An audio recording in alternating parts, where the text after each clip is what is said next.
ধারণাটিটা তো কম মূল্যে কিছু আলেম বিক্রি হইতে পারে, যে আলেমরা ফেসিবাদের দালালি করে গেছে 15 বছর করে গেছে না। এক মৌলবী তো বলে দিছিল আপনি নিশ্চিত জান্নাতি। আমি জানি না এই মৌলবী এখন কই আছে, ওরে দূরবীন দিয়া খোঁজা লাগবে বাংলাদেশে। কি রকম দালাল! হ্যাঁ, একজন জালেমকে বলে দিয়েছে কি আপনি জান্নাতি, জান্নাতের সার্টিফিকেট। ও নিজে জান্নাতে যাবে কিনা ওর খবর নাই। শিরক আর কুফরের ধারককে বলে দিয়েছে আপনি জান্নাতি। প্রিয় বন্ধুগণ, ফিলিস্তিনের মুসলমান থেকে আমাদের অনুপ্রেরণা লাভ করতে হবে সব কিছুর উপরে আমার ঈমান, আমার ইসলাম, ঠিক কিনা বলেন? রাসূলুল্লাহ সাল্লাল্লাহু আলাইহি সাল্লাম বাইতুল মুকাদ্দাসের দিকে নামাজ পড়েছেন 16 কি 17 মাস, কিন্তু আল্লাহর হাবিবের দিলের টান ছিল কাবার দিকে। কোন দিকে? কোনদিন আল্লাহর রাসূল আল্লাহকে বলেন নাই আল্লাহ কাবাকে কিবলা বানায় দাও, শুধু আকাশের দিকে তাকাতে।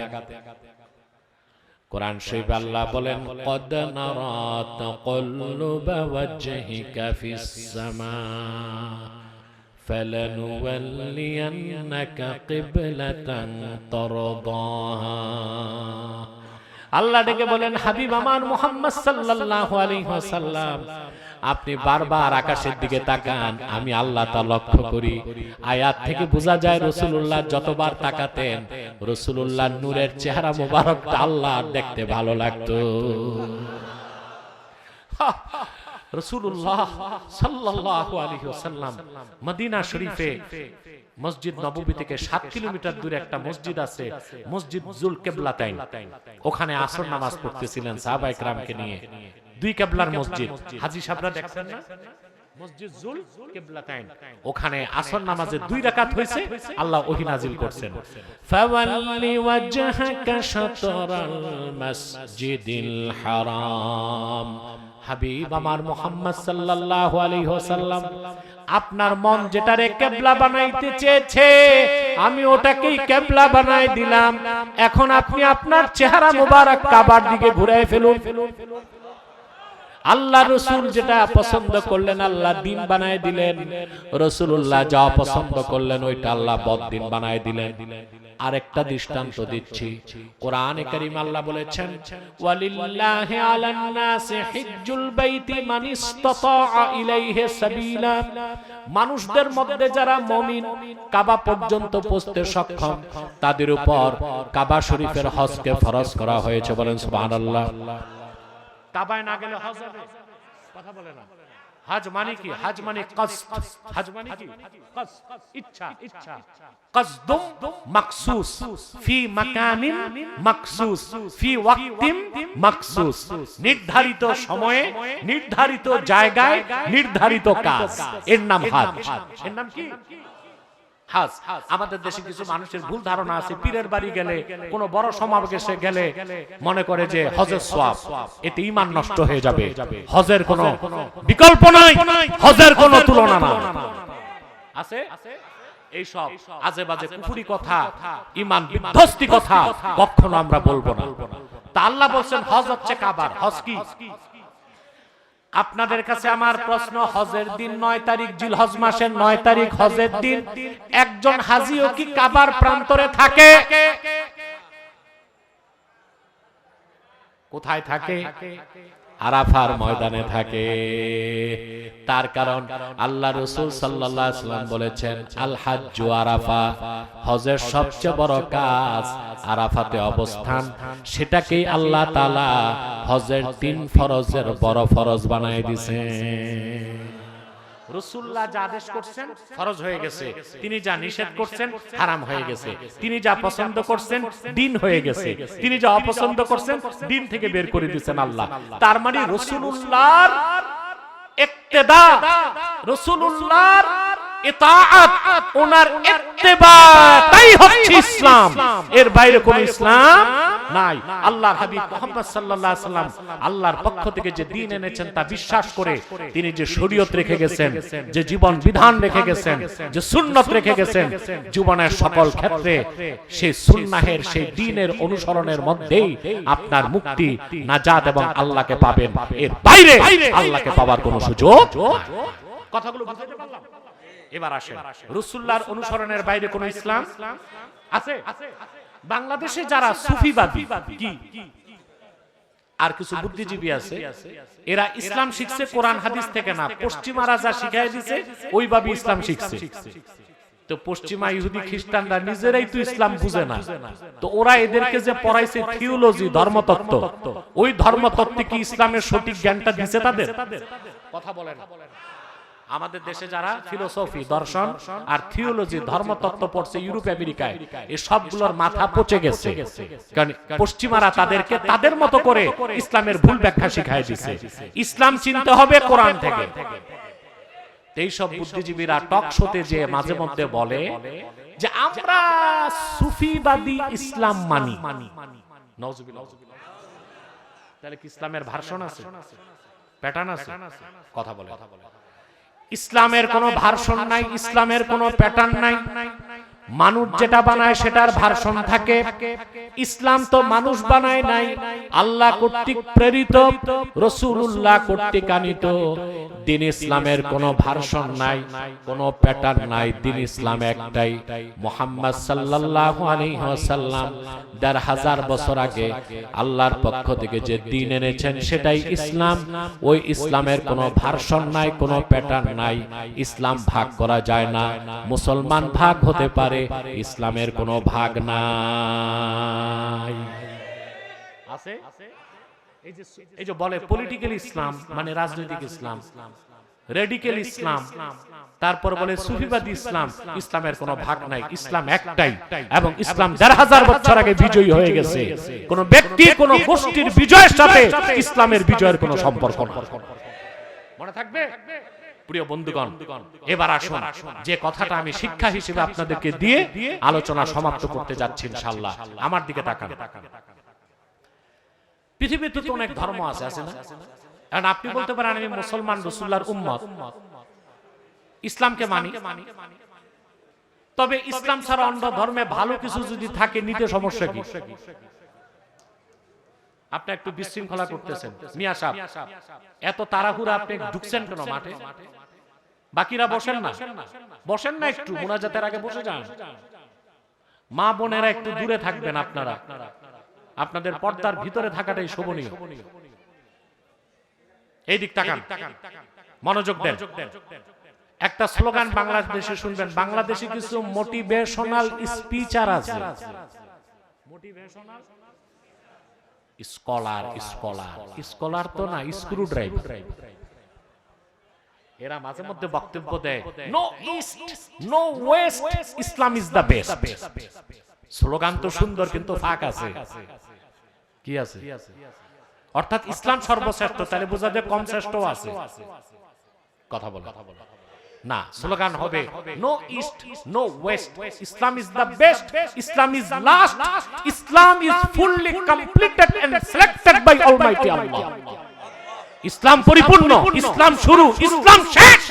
আল্লাহ কর্তৃক প্রেরিত, রাসূলুল্লাহ কর্তৃক আনিত দ্বীন ইসলামের বাইরে মুসলমান কোন মতবাদ, ধর্ম মানতে পারে না। এখন বলবেন গায়ের জোরে কথা বলেন কেন? অন্য ধর্মে ভালো জিনিস থাকলে নেওয়া যাবে না কেন? প্রশ্ন আসে কিনা?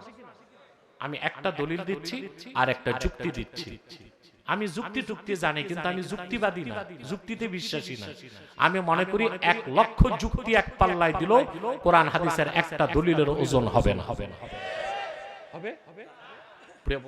বসেন না, বসেন, এত কষ্ট করেন কেন? মুসনাদ ইমাম আহমদ বিন হাম্বলের হাদিস। ইমাম আহমদ বিন হাম্বল রওয়ায়াত করেছেন, যিনি বুখারীর উস্তাদ। মুসনাদ হযরত ওমর রাদিয়াল্লাহু তাআলা একদিন রাসূলুল্লাহর কাছে আসলেন, তার হাতে তাওরাত কিতাবের কিছু পৃষ্ঠা। তাওরাত কিতাবে, আচ্ছা বলেন তো ভাই, তাওরাত কিতাব কার উপর নাজিল হয়েছে? এই তো ওনার উপর নাজিল হয়েছে। সেই তাওরাত কিতাবের কিছু কাগজ তার হাতে। আল্লাহর হাবিব বলেন, ওমর হাতে কি? বলে, বনি কুরাইজাতে আমার এক দুঃসম্পর্কের ইহুদি ভাই আছে, সে তাওরাত কিতাবের কিছু শিক্ষা লিখে দিয়েছে, আমি হাতে নিয়ে আসছি। কথাটা শোনার সঙ্গে সঙ্গে আল্লাহর হাবিব এত বেশি নারাজ হলেন, রাগ ওনার চেহারাতে প্রকাশ পেল। হাদিসের রাবি বলেন, আমি ওমরকে বললাম, ওমর, আলা তারাবি ওয়াজহি রাসূলিল্লাহ সাল্লাল্লাহু আলাইহি ওয়াসাল্লাম, আয় ওমর, তোমার এই কথায় রাসূলুল্লাহ কতটুক নারাজ হয়েছে তুমি কি দেখতে পাচ্ছ না? সঙ্গে সঙ্গে হযরত ওমর আল্লাহর হাবিবের সামনে এসে হাঁটু গেড়ে বসে গেলেন আর পড়তে লাগলেন, রাদিতু বিল্লাহি রাব্বা ওয়া বিল ইসলামি দীনা ওয়া বি মুহাম্মাদিন সাল্লাল্লাহু আলাইহি ওয়াসাল্লাম নাবিয়্যা। আল্লাহর হাবিবের রাগ চলে গেল। তারপর আল্লাহর হাবিব একটা কথা বলছেন, শুনতেছেন? হযরত ওমরকে আল্লাহর হাবিব বলেছেন, ওমর শোনো, লাউ আসবাহা ফীকুম মূসা আলাইহিস সালাম সুম্মা ইত্তাবা'তুমূহু ওয়া তারাকতুমুনি লাযালালতুম।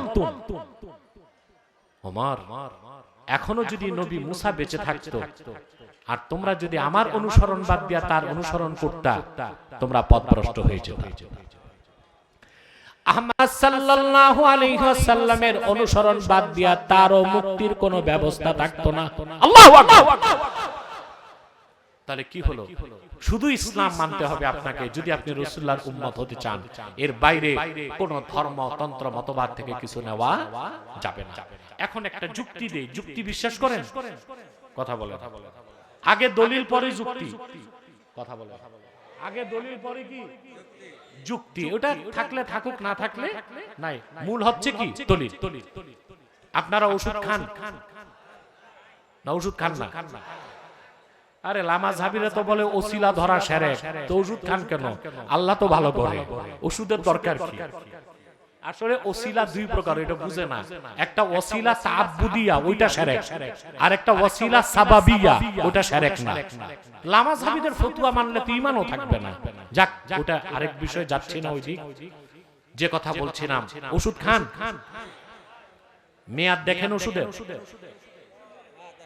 মেয়াদ উত্তীর্ণ ওষুধ খেলে রোগী বাঁচে না মরে? আমাদের বাংলাদেশীদের দুর্ভাগা, আমরা আমাদের দেশে বিশ্বমানের কোনো চিকিৎসা ব্যবস্থা নাই। আছে? একটা রাষ্ট্রের চিকিৎসা খাত সবচেয়ে মজবুত হতে হয়, আর শিক্ষা খাত। যে দেশের শিক্ষা খাত ঠিক, চিকিৎসা খাত ঠিক, ওই দেশ উন্নত হবে। যে দেশের শিক্ষা ব্যবস্থা দুর্বল আর চিকিৎসা খাত দুর্বল, ওই দেশের মানুষ কোনোদিন সুখী হইতে পারে না। দেশ স্বাধীনের 54 বছর পরেও আমরা বিশ্বমানের চিকিৎসা বাঙালি জাতিকে উপহার দিতে পারি না। ভালো চিকিৎসার জন্য তিনটা জিনিস লাগে: অভিজ্ঞ ডাক্তার, নির্ভেজাল ঔষধ, আর নিখুঁত পরীক্ষা।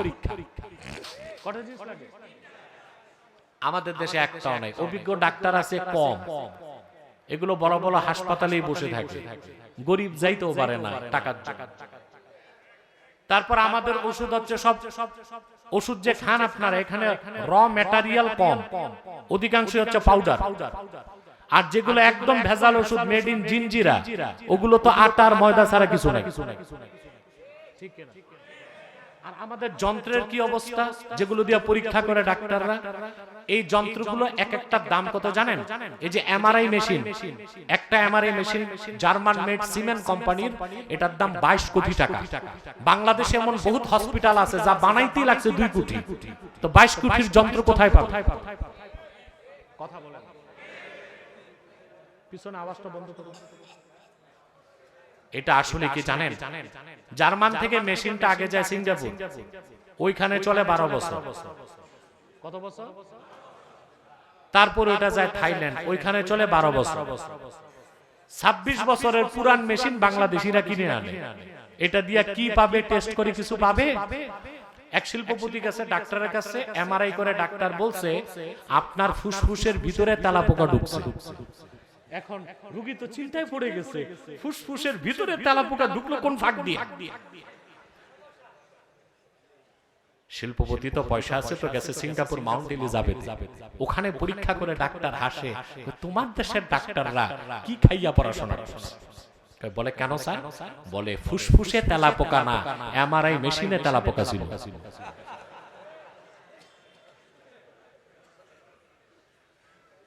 আমাদের প্রধান অতিথি যদি সুযোগ পায়, সংসদে যদি যায়, আমি তার কাছে বলে রাখলাম এই চিকিৎসা খাতকে সর্বাধুনিক করার ব্যবস্থা করতে হবে। এই প্রস্তাবটাকে সংসদে দেওয়া উচিত। মনে থাকলে দিবেন। প্রিয় বন্ধুগণ, তো ওষুধ কিনেন, মেয়াদ দেখেন না? কথা বলে সবচেয়ে এক্সপেন্সিভ দুর্মূল্যের ঔষধ হচ্ছে ক্যান্সারের কেমোথেরাপি। কি বাংলাদেশ যে কেমোথেরাপি বানায় এক শিশি 22,000 টাকা, জার্মান মেড ফ্রান্সের তৈরি এক শিশি 70,000 টাকা, 1 লাখ টাকা। এখন কেমোথেরাপি কিনছেন আপনি ক্যান্সারের জন্য, এখন প্যাকেটের গায়ে তারিখ দেওয়া আছে 2025 9 ডিসেম্বর দুপুর 12টা পর্যন্ত টাইম। কিনছেন কত দিয়ে? 1 লাখ। 2025 9 ডিসেম্বর দুপুর 1টায় কত দাম?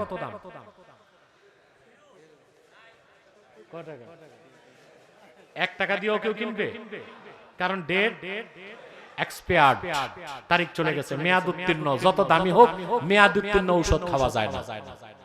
মুসা নবী আল্লাহর কাছ থেকে যে শরীয়ত এনেছিলেন তার মেয়াদ চলে গেছে। ঈসা নবী যে শরীয়ত এনেছিলেন তার মেয়াদ চলে গেছে। আল্লাহর আখিরি নবী মুহাম্মদ সাল্লাল্লাহু আলাইহি ওয়াসাল্লাম আল্লাহর পক্ষ থেকে ১৫০০ বছর আগে যে পূর্ণাঙ্গ জীবন বিধান ইসলাম এনেছেন এটার মেয়াদ কিয়ামত পর্যন্ত থাকবে। সেজন্য শুধুই ইসলাম, কেবল ইসলাম, একমাত্র ইসলাম, এর বাইরে অন্য কোন ধর্ম মতবাদ থেকে ভালো কিছু নেওয়ার সুযোগ নাই।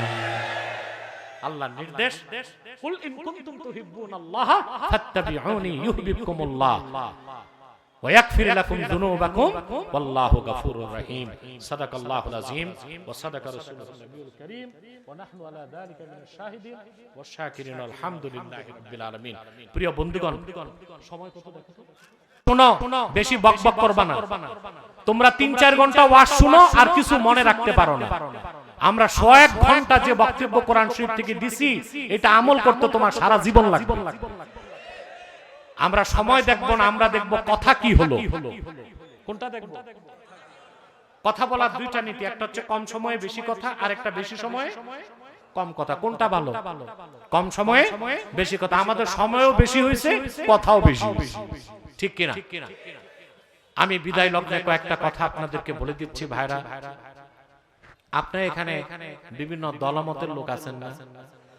কথা বলে এই মাঠে আপনাদের মধ্যে দ্বিমত আছে কেন? এই মাঠে আপনাদেরকে ডাকা হয়েছে আল্লাহর কোরআন থেকে কথা শুনতে। তাহলে বোঝা যায় বাংলাদেশে ঐক্য সম্ভব, অরাজনৈতিক ঐক্য দিনের স্বার্থে। কিন্তু যদি রাজনৈতিক ঐক্য করতে যাই, অনেকে করতেছে, আমি অ্যাপ্রিশিয়েট করি, করুক, কিন্তু রাজনৈতিক ঐক্যের মাধ্যমে ভোটের বাক্স ভরা যাবে, দিনের স্বার্থে কাজ হবে না। কাজ হবে? আপনাদের এটা জামালপুর জেলা শহর, কোন দিক শহর? কয় কিলো দূরে? অনেক দূরে। এটা শেরপুর, এটা জামালপুর। আচ্ছা আচ্ছা, তো এটা জামালপুর কয় নাম্বার আসন? বলেন নাউজুবিল্লাহ, জোরে। আমি নিজেও যদি এই আসনে দাঁড়াই, যত লোক বসে আছেন হাজার হাজার লোক, 3 ভাগের 1 ভাগ লোকও কি আমাকে ভোট দিবেন? সত্যটা করবেন, দিবেন না। আমার দেশের অনেক পীর সাহেব আর বক্তা এটা বুঝে না, যা শ্রোতা দেখে মনে করে সব তো আমার ভোটার। নির্বাচনে দাঁড়াইলে দেখে জামানত গেছে, পাশের আগে বাস। এই জন্য ভাইরা আমি বলতেছি, রাজনৈতিক ঐক্য যারা রাজনীতি করে করুক, আমি তো রাজনীতি করি না, আমি তাহরিকে খাতমে নবুয়তের আমি। আমরা চাই অরাজনৈতিক ঐক্য। আমাদেরকে 3টা স্বার্থে এক হইতে হবে, সকল দলের মুসলমানকে। ইসলামের সমহান স্বার্থ রক্ষায় ঐক্যবদ্ধ হতে চাই, মুসলমানদের মৌলিক দাবিগুলো আদায়ে এক হইতে চাই, আর বাংলাদেশের স্বাধীনতা রক্ষায় এক হইতে চাই। ইসলাম ও মুসলমানের সবচেয়ে বড় শত্রু বাংলাদেশে কুখ্যাত কাদিয়ানী সম্প্রদায়। নিঃসন্দেহে তারা কাফের এবং অমুসলিম। তাদেরকে যারা কাফের বলবে না, তারাও কাফের, কারণ তারা আল্লাহর আখিরি নবী মুহাম্মদ সাল্লাল্লাহু আলাইহি সাল্লামকে আল্লাহর শেষ নবী হিসেবে বিশ্বাস করে না। চিল্লায় বলেন নাউজুবিল্লাহ। সেজন্য তারা কি? তাদেরকে যারা কাফের বলবে না, তারা কি? মানুষকে তারা ধোঁকা দেয়। মুসলমানদের মতো দাড়ি রাখে, টুপি লাগায়, নাম রাখে, তাই বলে কি মুসলমান হবে? আচ্ছা ভাই, দাড়ি রাখলে কেউ যদি মুসলমান হইতে পারতই, তো রবীন্দ্রনাথ ঠাকুরের চেয়ে বড় মুসলমান কে হইতো? সে কি মুসলিম ছিল না অমুসলিম? টুপি লাগালে মুসলমান হওয়া যায়? দিল্লি পার্লামেন্টে হিন্দু এমপিরাও তো টুপি লাগায়, মুসলিম হবে? নাম রাখলে মুসলমান হওয়া যায়? এক শয়তান বোতলে পেশাব করে উপরে নাম লেখছে শরবত, ওটা কি শরবত হবে? ভিতরে কি? তদ্রুপ কাদিয়ানীরা কাফের। আব্দুল আউয়াল, আব্দুল সামাদ, মোবাশ্বের আলী, কবির চৌধুরী, শাহরিয়ার কবির, নিঝুম মজুমদার, এসব নাম রাখার দ্বারা তারা মুসলমান হতে পারে না। আমার ভাইয়েরা, আমার বন্ধুরা, আমার আল্লাহ ও নূর নবীজি আমার মুহাম্মদ মুস্তাফা সাল্লাল্লাহু আলাইহি সাল্লামের ইসলাম ও কোরআনের হাজার হাজার বছর পরে বর্তমান ভারতের কুখ্যাত পাঞ্জাবের কুখ্যাত গুরুদাসপুরের কুখ্যাত কাদিয়ানে ইংরেজ আমলে এক শয়তান নিজের নবী দাবি করছে। বলেন নাউজুবিল্লাহ, চিল্লায় বলেন নাউজুবিল্লাহ। ওই শয়তানটার নাম রাখছিল তার বাপ মির্জা গোলাম আহমদ কাদিয়ানী। সাবধান, তাকে গোলাম আহমদ বলা যাবে না, কারণ গোলাম আহমদ অর্থ আহমদ এর গোলাম। কোন কাফের কোনদিনও গোলাম আহমদ এর গোলাম হতে পারে না। আর কাদিয়ানের কাজ্জাব ছিল শেষ দরজার কুখ্যাত কাফের, ইংরেজদের পা চাটা গোলাম। সে গোলাম আহমদ এর গোলাম ছিল না, সে ছিল কুখ্যাত শয়তানের কুখ্যাত গোলাম। কাদিয়ানের কাজ্জাব, মিথ্যা নবুয়তের দাবিদার মির্জা গোলাম শয়তান কাদিয়ানী বলেছে 1857 সালে কোরআন শরীফ বাজেয়াপ্ত হয়ে গেছে।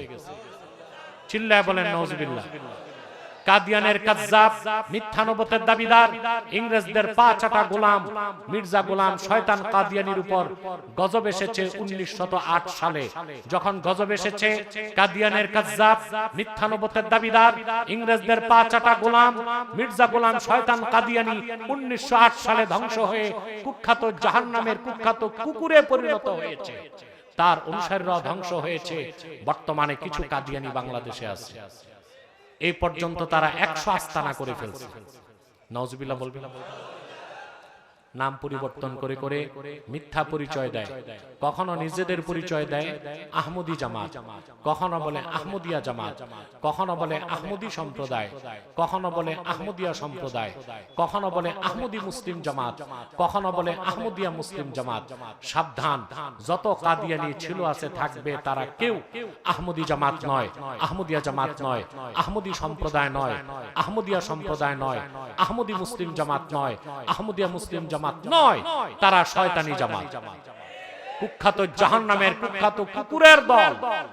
আমাদের সকল দলের একটাই দাবি, অনতিবিলম্বে স্বাধীন বাংলায় শয়তান কাদিয়ানীদেরকে রাষ্ট্রীয়ভাবে অমুসলিম ঘোষণা করতেই হবে, করতেই হবে, করতেই হবে। এই দাবি আদায়ে যদি জান ও মাল দেবার ডাক আসে, কারা কারা প্রস্তুত আছেন হাত তুলে দেখেন।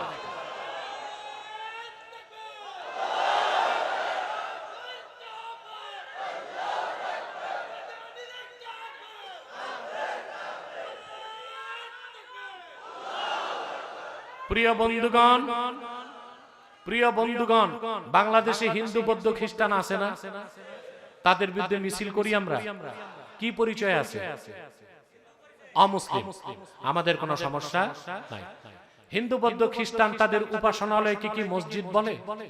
কি বলে? মন্দির, গির্জা, প্যাগোডা। কিন্তু কাদিয়ানীরা ইহুদিদের চেয়ে নিকৃষ্ট কাফের, নিজেদেরকে ওরা মুসলমান বলে, এটা চলবে না। আর ওরা ওদের উপাসনালয়কে মসজিদ বলে, তাদের উপাসনালয়কে মসজিদ বলা যাবে না।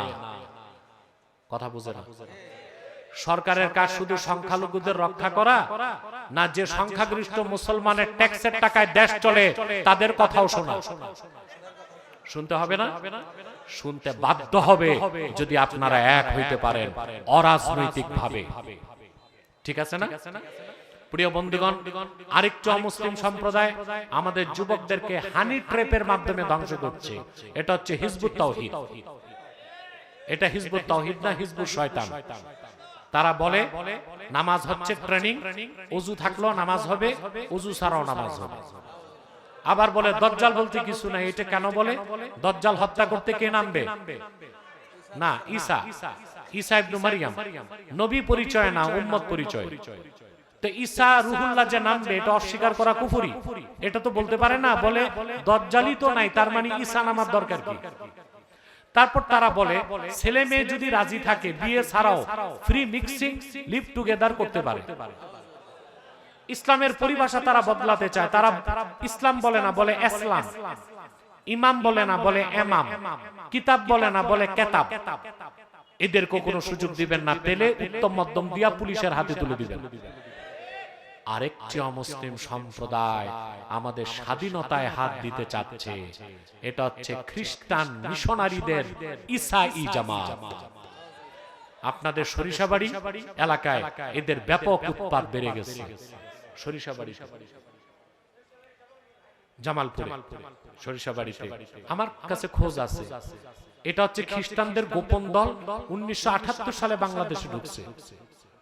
78 সাল থেকে এই পর্যন্ত তারা 2.5 লক্ষ মুসলিম পরিবারকে খ্রিস্টান বানাইছে। তারা নিজেদেরকে বলে আমরাও মুসলমান, তবে আমরা ঈসার উম্মত মুসলমান। ঈসার উম্মত মুসলমান না খ্রিস্টান? আর খ্রিস্টান বানানোর পর মুসলিম নাম বদলায় না। এই জন্য আপনারা চিনতেছেন না, আপনাদের আশেপাশেই এই ঈসাই জামাতের খ্রিস্টানরা আছে। নামটা আপনাদের মতোই রাখে, নামটা আর বদলায় না। তাদের টার্গেট হচ্ছে বাংলাদেশের খ্রিস্টান সংখ্যা যখন বেড়ে যাবে, পূর্ব তিমুরের মতো কিংবা দক্ষিণ সুদানের মতো পার্বত্য চট্টগ্রামকে আলাদা করে একটা খ্রিস্টান রাষ্ট্র বানাবে। তা কি হতে দিবেন? সেজন্য এক হইতে হবে না? রাজি আছেন? আল্লাহ আমাদেরকে কবুল করুক, মঞ্জুর করুক। আসরের আজান হয়ে গেছে, আসুন আমরা এখন মোনাজাত করছি। 11 বার ইস্তেগফার পড়ুন, 3 বার সূরা ইখলাস পড়ুন, 1 বার সূরা ফাতিহা পড়ুন। সভাপতি সাহেব কিছু বলবেন?